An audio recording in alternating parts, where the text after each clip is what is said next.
Tintanong na lang, ano po itong other irrigation systems, 580 million? Ito pinakamadaling tanong.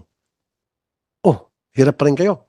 Pag nagsinungaling po kami sa amin, ipapasite in contempt ko kayo, magpapadala po ako ng reporter doon, pipicturean ko, at isusupalpal ko po sa inyo dito. I promise you. I'm doing this for Taong Bayan. Matagal nyo na po ginagago ang Taong Bayan. Ang dami pong mga problema ngayon sa bigas. Ang taas na po ng presyo, marami na pong mga tao hindi na makakain ng bigas na dahil hindi nyo po ginagawa na maayos ang inyong trabaho. Kasi kung ginagawa nyo na maayos ang trabaho nyo, na-irrigate nyo po yung tamang patubig, special pagdating sa El Nino, naging maayos po sana ang rice production natin. Yun nga po sir ang sabi nga ng source ko. Reliable po yung source ko. Very reliable. Meron pong mga proyekto na hindi pa naumpisahan and yet sumisingil na kayo for maintenance. Gumagawa pa lang kayo ng feasibility study and yet humingi na kayo for maintenance. Yun po yun eh. Yun po yung masakit eh. Para sa Taong Bayan. Na kumbaga gaguhan po eh. Marami na kayong, sir, you cannot blame me. Will you blame me kung gagamit ako ng ganong salita? Kayo po may kagagawa nito para kayo po ipagdududahan na. Kasi po kung malinis kayo na ahensya, hindi kayo makatikim ng ganitong salita. Mas masakit nga po yung natatamo ng Taong Bayan dito. Yung sa akin, salita lang. Di ba? Anong ginawa nyo sa Taong Bayan? Sinugatan nyo po sila. Di ba? Sinugatan nyo po yung kaban ng bayan. Ang nangyari, nakakahiya eh. Imbis na kayo magdidemanda sa mga kontrakto na hinayupak ng mga kontrakto na ito, kayo pang dinidemanda. Di ba nakakaya yun? Di ba? And hindi naman siguro magdidemanda itong mga kontraktor, maglalakas loob na ididemanda kayo, taga-gobyerno kayo, babanggain nila yung gobyerno with all the resources of the government at didemanda kayo. Siguro talagang meron silang dahilan at meron silang nakita doon the reason kung bakit na-terminate ng unjustifiable yung pagdeterminate. Kaya nga sa Blue Ribbon, para hindi na mapaiksi na tayo dito, magkaalamanan tayo kung sino sasabi sa inyo yung totoo. Okay? Yes po. Now, doon sa 100 million na banggit ko kanina, ito na payment for right of way, okay dyan. Completion in works and unpaid claims and damages of completed projects. Ano po itong unpaid claims and damages for 100 million? Kasama po sa 100 million? Sir, Tingnan niyo po under support to operations. Mr. Chair, ma'am. Yung 131,879,000.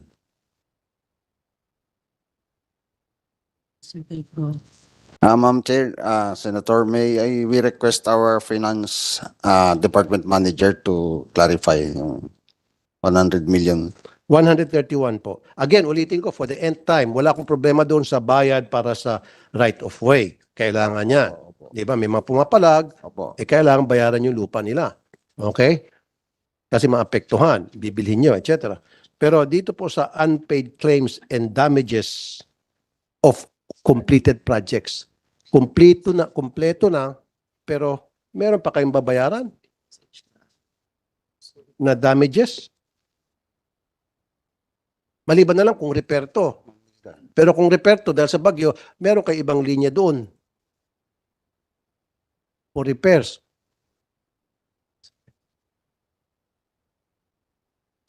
yes po. Magandang umaga po, Senator po, Tulfo. Yung pong 131,879 intended for the payment of right-of-way, completion works, and unpaid claims, damages of completed projects. Nakalaan po, sir, ito dun sa mga natapos ng project na kailangan pa din po, sir, silang bayaran dahil may mga damages po. Tulad ng Mayroon po, sir, dito nakalagay na Breakdown mo na lang yung yung kung magkano sa right of way, kung magkano do sa unclaimed, ganon. I-breakdown mo na lang breakdown. Yes, ma'am. Thank you, Madam Chair. Interested lang po ako, ano po yung sabi nilang damages? Ano po yun? Ano po yung na-damage? Kasi kung sabihin mo ng damage sa bagyo, babalikan kita. Meron akong pang buwelta sa iyo dyan dahil meron kayo para sa repair and maintenance. Kaya wag mo nang gamitin yun. Inunahan na kita, tinutulungan na kita rito. Di ba? At least matulungin po ako, Thank you po, sir. Yun po, sir, kasi nakalagay, sir, dito ay para po sa at EDSCA-UP na 54,879. At yun pong sa Tulunan Small Reservoir Irrigation Project po, payment of right of way na 77 million. Ma'am, okay na po ako sa right of way. Po. Okay na po tayo. Sabi nga ni Madam Chair, i-breakdown. Okay, you're breaking it down now. Gusto ko lang ibigay mo sa akin yung breakdown doon po para sa damages. Wag Yes na po, sa sir. right We will provide po you, sir, a copy. dapat meron ka na yan ngayon. Budget hearing po ito. Dapat well prepared po kayo. Yung sinabi ko po kasi, Madam Chair, yung NEDA na kailangan maaprubahan muna bago sila humingin additional budget para dun sa balog-balog. And yet, dito sa 2024, they're asking 261 million. Naaprubahan na ba ito ng NEDA? Kung naaprubahan na, give us a documentation na NEDA's approved the continuation of the project. Yes, sir. Nasa NEDA pa po, sir, yung aming request. Nasa NEDA pa. Kung nasa NEDA pa ang request at hindi pa kayo sigurado kung ma-approvean o hindi, ba't kayo humingi na agad ng 261 million? Ang anticipation po kasi namin, sir, is ma-approve ito. Dahil para naman, pa-explain po lang natin. Continuation na. Kasi po, paano kayo nakakasiguro na ma-approvehan unless kung meron kayong mga kaibigan, meron kayong mga source doon sa NEDA na nagtimbre sa inyo, ma-approvehan na yan, go ahead na. Di ba? Kailangan ma-approvehan muna bago kayo mag-request ng pera. Paano kung hindi ito na-approvehan? Paano kung na-approvehan ng NEDA sa 2025 na? Isusolid nyo ito. Kung ano ba na ibigay sa inyo itong 261? Paano kung na-approvehan na sa 2026? Honorable Senator, yung pong 261, sama-sama na lahat yung pagkagastusan dun sa merong restoration ng mga existing irrigation canals Sa na may balog-balog. sa service area ng balog-balog. Nung last hearing natin sa Blue Ribbon, ito po yung malaking question ko. Maraming mga proyekto na abandonado na o hindi pa nagagawa and yet sinisingil na ang para repair and maintenance doon. Now, give us a breakdown of these 5.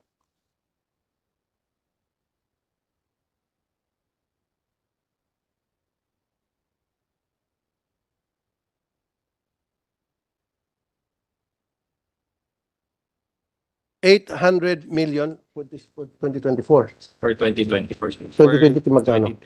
400. Okay, 400 million noong 2023. 400 million 2023 repair and maintenance. And then, question ko na nga ito hihingi kayo for repair and maintenance para sa mga projects na hindi pa nagagawa o na-abandona na. Now, adding insult to injury as far as I'm concerned, dinagdagan nyo pa, ginawa nyo 800 million na. Okay. And why is that? And give us a breakdown. Ano po yung ni-repair ninyo? Ano po yung mini-maintain nyo, this 800 million? And mind you, idadagdag ko na rin, meron isang proyekto na pinuntahan ng reporter ko na ni-repair ninyo patsi-patsi na nakakahiya.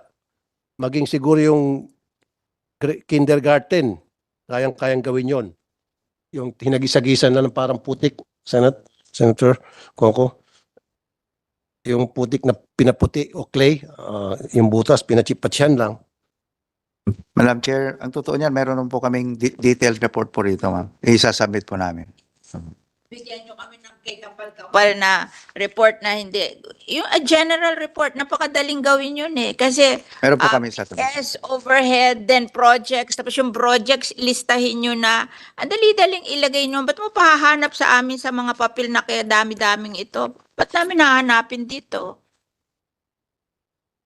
Pababasa nyo sa amin ang kapal-kapal. Ba't hindi nyo isummarize? Diba? Para guide namin. Binigay ko na sa inyo yung format Pagawa mo yun. Para hindi tayo kino-question every time kasi sinabi ko na sa inyo yung halimbawa yung project started in 2022, ano nagawa nyo ng 2022, 23, ano balak nyo gawin sa 2024? Kung yun naman 1 year lang, di isang year lang. Pero you enumerate, tapos i-total nyo na umi-equal dun sa project na cost na inyong inallocate for projects. Tatlo lang naman yan PS, overhead, projects. Doon naman lang kami nagpapadetalye sa projects. Kasi yun ang tatanungin saan pupunta yung mga projects? Kung yung ba'y continuing project or 1-year project, para alam natin, hindi tayo nalilito, di ba? Yun nga po sir ang sabi nga ng source ko. Reliable po yung source ko. Very reliable. Meron pong mga proyekto na hindi pa naumpisahan and yet sumisingil na kayo for maintenance.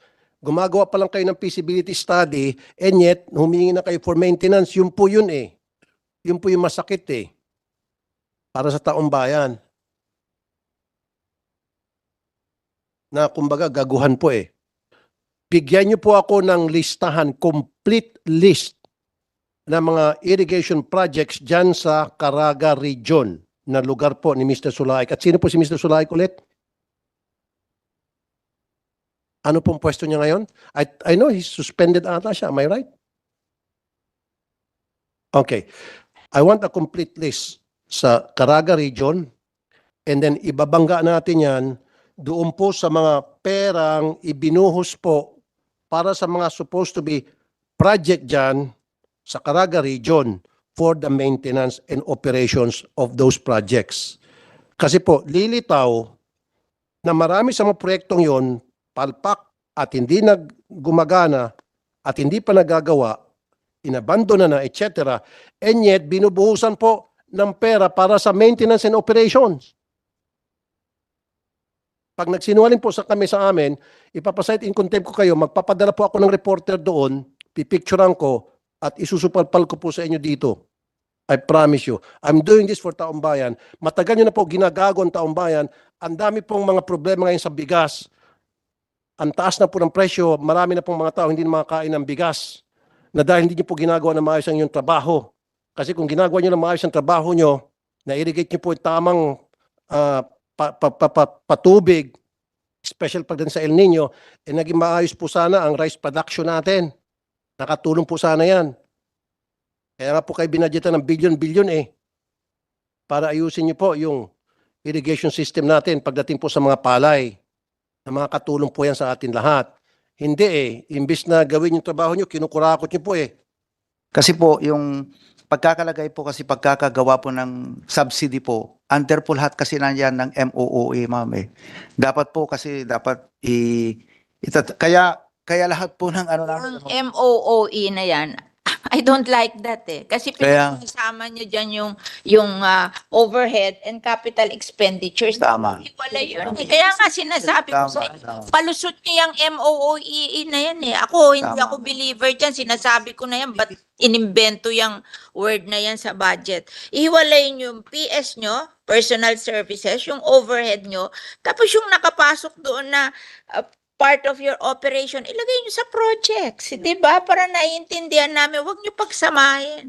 Ako, I don't believe yung item na yan sa budget. Naguguluhan ako dyan kasi pinagsasama nila yung overhead nila at saka yung part of the project cost doon para lalo tayong malito. Huwag nyo kami lituhin. Yan din po ang aking ano. Kaya pwede po bang ipa-explain natin sa DBM? Bakit ganito po yung Baguhin nyo yung format nyo para wala tayong DBM? Yes. Hindi Ba- naman tayo dapat susunod sa kanila. We are defending a budget. So we have to understand it. Ba't kayo susunod dyan? Iba naman yung defense ng budget, iba naman yung Ako talaga, I don't believe dyan sa MOOE na dyan kasi pinagsasama yung overhead at saka yung project cost Ginugulo kami Ako, hindi ako talaga believer dyan. I agree, ma'am. Sinasabi ko sa inyo, kung iba ang magdi-defend ng budget nyo, gawin nyo yan. Pero sa akin, ihiwalay nyo yung PS nyo, ihiwalay nyo yung overhead nyo, tapos yung project cost, tatlo lang yan Tapos yung project cost, yun ang detalyehin nyo kasi doon kami interested. Kung saan pupunta yung mga project natin, ano mangyayari doon. At kaya po nila hindi hiniwalay. Sumunod sa DBM, hindi naman DBM ang magdi-defend ng budget mo Ma'am, pero ang lalabas po sa GAA, ganito po yung format niya. Baguhin mo. Hindi ko po namin mababago yung GAA. Alam mo ako, management ako. Ang management, they have the option to revise the report para naiintindihan niya, para he can decide effectively. O, hindi ko kaya yung magkasama eh. Hindi ko maintindihan yun eh. O, sinasabi ko naman sa kanila eh. Nilulubog nyo yung ano nyo eh. Yung ano nyo, overhead nyo. Gusto ko makita ang overhead separately doon sa project. Oh. Tsaka Madam Chair, mamaya nga pag-usapan din natin yung COA report kasi parang may statement din si COA doon na wala silang mabuong opinion kasi ang gulo din ng records. So, I mean, it's not really maybe on the outline or form by the DBM but it's in the baka sa kultura ng ehensya there is something wrong, Madam Chair. Presentation. Ako naman, in fairness, I tell you what format I want. And it's not only for you. It will be the same format sa PCA. It will be the same format for all the agencies of DA, DNR, and DAR. Ngayon, kung yung ibang magdi-defend ng budget nyo, kaya nilang mag-defend ng ganyang kagulo, bahala sila. But me, I want it clear para pag may tinatanong, alam mo. Oo. I-detalye nyo yung projects nyo. Pinagugulo nyo para hindi namin maintindihan eh. Tintanong na lang, ano po itong other irrigation systems, 580 million? Ito pinakamadaling tanong. Oh, hirap pa rin kayo. Other irrigation systems, from 580 million last year, ngayon, humingi kayo ng, for next year, 620 million. 2023, 580, 2024, 620 million. Other irrigation systems. Ano po itong other?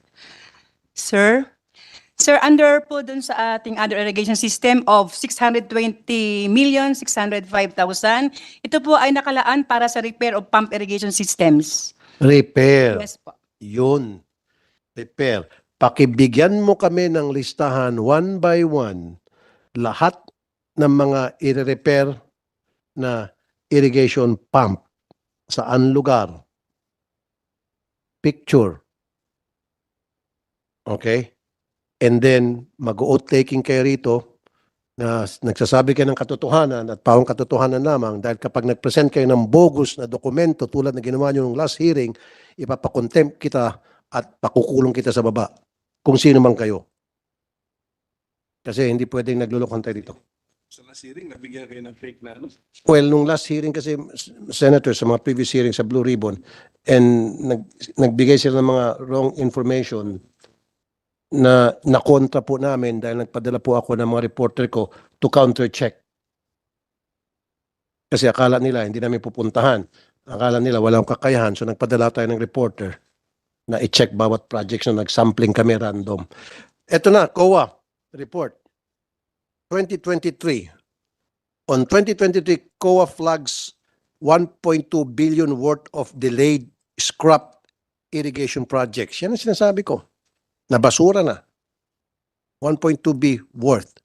So, I need a report pertaining to these projects na na-flag ng COA as delayed and scrap.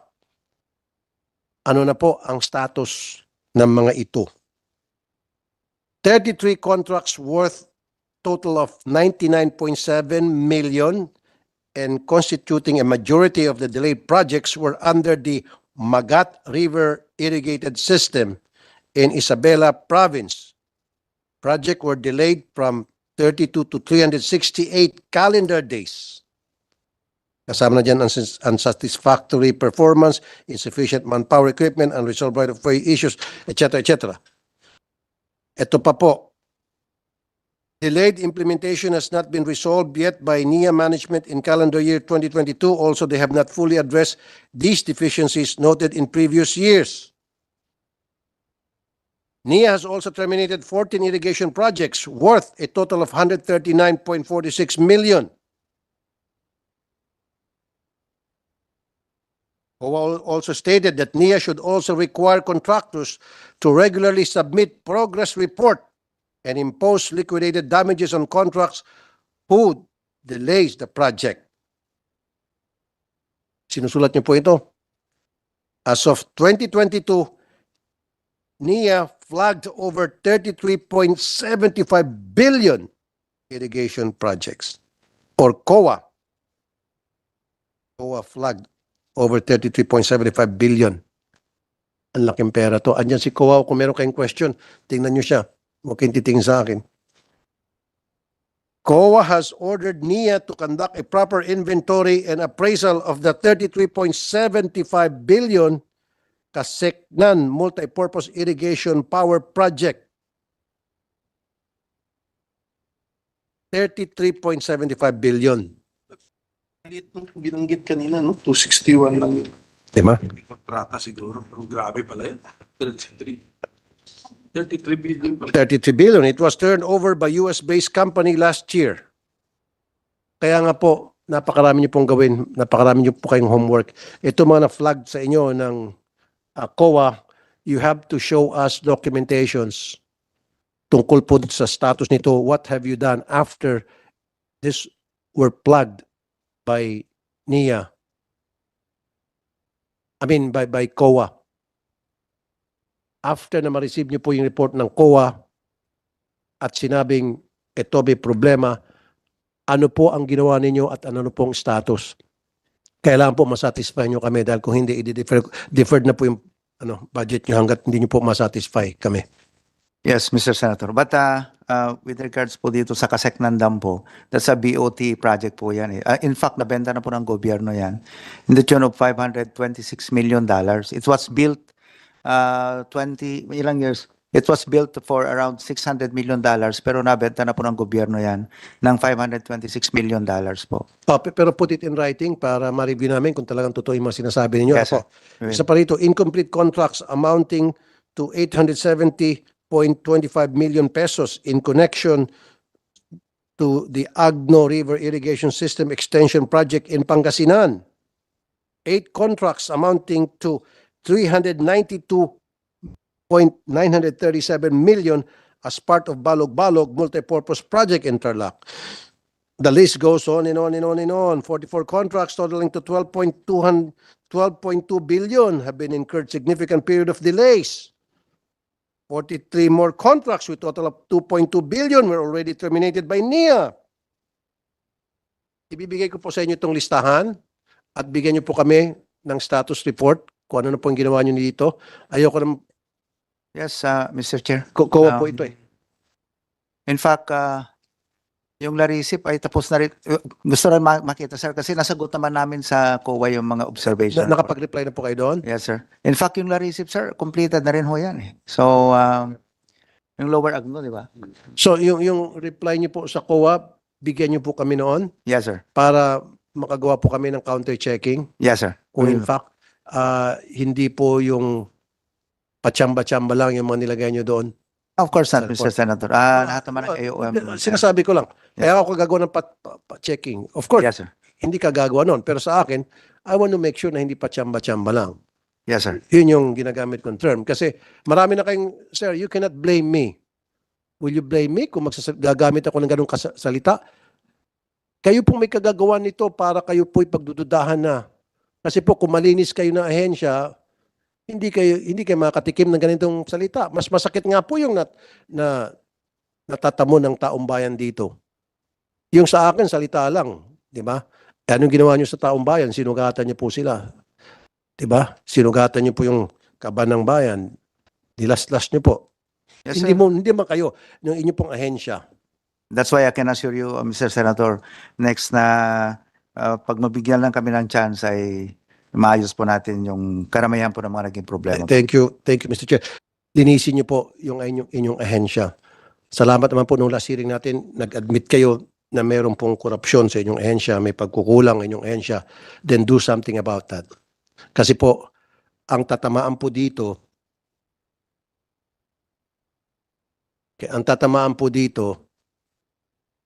una yung mga farmers. Pangalawa, of course, yung mga farmers po ang nagpapakain sa atin. Siyempre, tayo po ang susunod na tamaan dito. Do your job well. Get rid of those people engage in corruptions in your agency. Whether you accept it or not, marami. In fact, may mga nasuspindi na nga po, di ba, hanggang sa isa sa pinakamataas, yung deputy administrator. That's just a sign na talagang may corruption. Get rid of those people, whoever they are. Diba? Yes, sir. Mr. Senator, gaya nga po ng nasabi ko kanina. Tagtag po ng korupsyon ang inyong agency. Go ahead po, sir.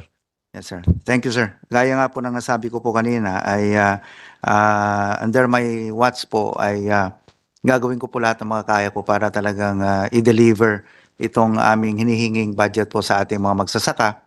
At ulitin ko po ay again, ito pong situation ng NIA ngayon ay ayusin po natin, sir. Marami na po kaming nagawang mga sistema po, marami na po kaming na-initiate ng mga system sa NIA para po ito ay ma-improve. And sa susunod po na taon, sir, I'm positive po na makakita na po kayo ng magandang accomplishment po ng ahensya namin. Maraming salamat po. And last, sige po, i-defer ko po muna yung approval of the NIA budget until the concerns of this committee have been addressed. Defer po muna hanggang sa satisfy po kami kasi pera po ng taong bayan itong ipag-ubaya po namin sa inyo. Di ba? It's just proper na kailangan ma-account yun na maayos at masiguro na yung perang yun pupunta ho talaga sa mga farmers, pupunta ho talaga sa napupuntahan at hindi po sa bulsa ng kung sino mga Poncio Pilato, Herodes, Barabas, Estas dyan sa NIA. Okay, sir? Sige po, sir. And we will submit po lahat ng inyong mga requirements po para po maliwanagan po kayo rito sa budget po natin. Salamat po. Maraming salamat po, Engineer Gillian.